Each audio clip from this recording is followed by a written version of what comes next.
What if I told you everything about fire, flame, gas leaks, and carbon monoxide starts with just three things: fuel, air, and ignition?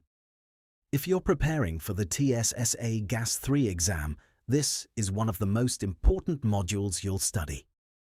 Fuel properties and combustion principles explain why gas burns, how appliances work, and what can go dangerously wrong if combustion is not correct. Let's start with the fuels. The two main fuels you must know are natural gas and propane.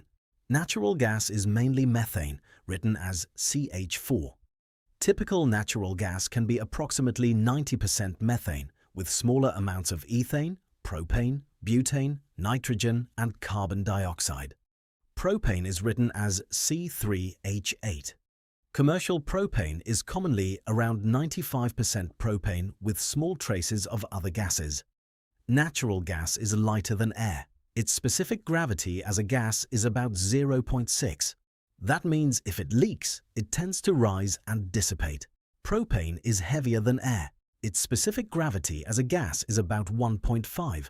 That means if it leaks, it tends to sink, collect low, and pool in low areas. That difference is heavily tested on exams. Natural gas rises, propane sinks. Now heating value. Heating value means how much heat a fuel can produce. Natural gas is approximately 1,000 British thermal units per cubic foot. Propane is approximately 2,500 British thermal units per cubic foot. That means propane contains more energy in the same volume. Now ignition temperature. Natural gas minimum ignition temperature is approximately 1,200 degrees Fahrenheit or 650 degrees Celsius. Propane minimum ignition temperature is approximately 900 degrees Fahrenheit or 480 degrees Celsius. So propane ignites at a lower temperature than natural gas. Now boiling points. Propane boils at -44 degrees Fahrenheit or -42 degrees Celsius. Natural gas changes to liquid only at extremely low temperatures, around -260 degrees Fahrenheit or -162 degrees Celsius. That is why propane can be stored as a liquid in cylinders, while natural gas usually stays as a gas unless processed as LNG. Now propane expansion.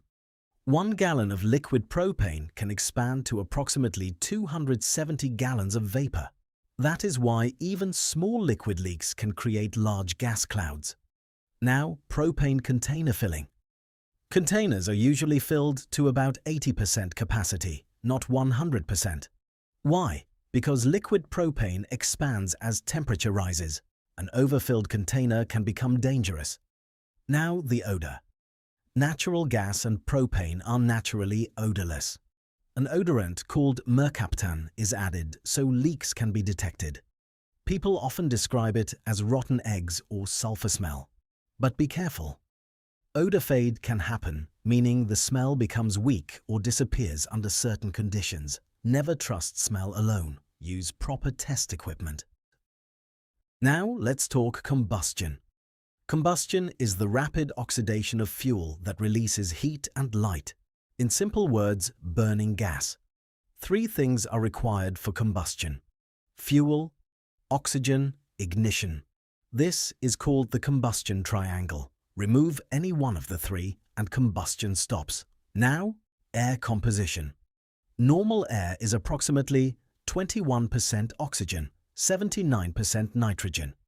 Nitrogen does not support combustion. It mostly passes through the flame and absorbs heat. Now, perfect combustion. Perfect combustion is the ideal reaction where fuel burns completely with the exact amount of oxygen. In real life, perfect combustion is nearly impossible. Complete combustion is what technicians aim for. Incomplete combustion happens when there is not enough oxygen, poor mixing, contamination, flame disturbance, or equipment problems. This can create dangerous byproducts. Now, air-to-gas ratios. For natural gas, complete combustion requires approximately 10 parts air to 1 part gas. For propane, complete combustion requires approximately 24 parts air to 1 part gas. That means propane needs more air than natural gas. Now, flammability limits. These numbers matter on the exam. Natural gas lower explosive limit is approximately 4% gas in air. Upper explosive limit is approximately 14%. Propane lower explosive limit is approximately 2.5%. Upper explosive limit is approximately 9.5%. Below the lower limit, the mixture is too lean to burn. Above the upper limit, the mixture is too rich to burn. Between those limits, ignition is possible. Now, flame temperature. Natural gas maximum flame temperature in air is about 3,500 degrees Fahrenheit or 1,930 degrees Celsius. Propane can reach about 3,600 degrees Fahrenheit or 1,980 degrees Celsius. Now, flame speed. Natural gas flame speed can be around 12 inches per second. Propane flame speed can be around 32 inches per second. That helps explain burner design differences. Now, primary air and secondary air. Primary air mixes with gas before ignition. Secondary air mixes around the flame after ignition. Atmospheric burners use both. Too little primary air can cause yellow flames and soot. Too much primary air can cause lifting flames or flashback. Now, excess air. Extra air above the theoretical amount is often needed for safe combustion. Many atmospheric burners may use around 50% excess air. Some fan-assisted systems may operate with around 20% excess air. Too much excess air cools the flame and lowers efficiency. Too little air increases incomplete combustion risk. Now, let's talk products of combustion. When combustion is correct, the main products are carbon dioxide, written CO2, water vapor, written H2O, heat, and nitrogen passing through from the air. If combustion is poor, harmful products can form. The most dangerous one is carbon monoxide, CO.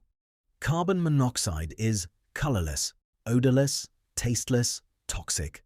Slightly lighter than air, around 0.97 relative density, and highly dangerous because it prevents blood from carrying oxygen. Symptoms of carbon monoxide exposure may include headache, dizziness, nausea, confusion, fatigue, shortness of breath, loss of coordination, unconsciousness. Now, important CO numbers. 25 parts per million may be a permissible 8-hour exposure guideline depending on standard. 200 parts per million can cause headache after a few hours. 400 parts per million may cause serious symptoms in 1 to 2 hours. 800 parts per million may cause severe symptoms faster. 1,600 parts per million can become life-threatening in a short time. 6,400 parts per million can cause collapse quickly. 12,800 parts per million can be fatal in minutes. This is why CO alarms and testing are critical. Now, residential CO alarms often activate around 70 parts per million within 60 to 240 minutes, 150 parts per million within 10 to 50 minutes, 400 parts per million within 4 to 15 minutes. Now, field testing. If entering a building with suspected gas leak or CO problem, protect life first. Eliminate ignition sources. Use calibrated gas detection equipment. Check occupants. Ventilate if safe. Never assume the danger is gone without testing. Now, gas leak basics. If natural gas leaks, check high areas because it rises. If propane leaks, check low areas because it sinks. Always remember that. Now, common causes of incomplete combustion: blocked burners, dirty air openings, cracked heat exchanger, insufficient combustion air, wrong gas pressure, venting issues, contaminated flame. Now, rapid review for exam success. Natural gas formula, CH4.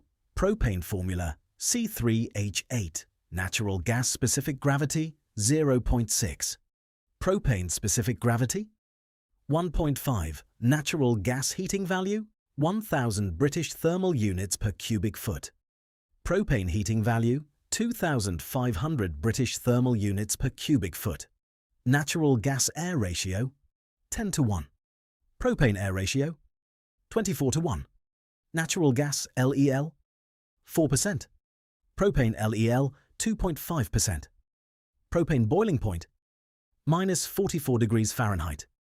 What are the three requirements for combustion? Fuel, oxygen, ignition? What is the most dangerous flue gas? Carbon monoxide. What does yellow flame often indicate? Poor combustion. What happens to propane if it leaks indoors? It sinks and pools low. What happens to natural gas if it leaks indoors? It rises. Fuel properties and combustion may sound technical, but this is the foundation of everything you will do in the trade.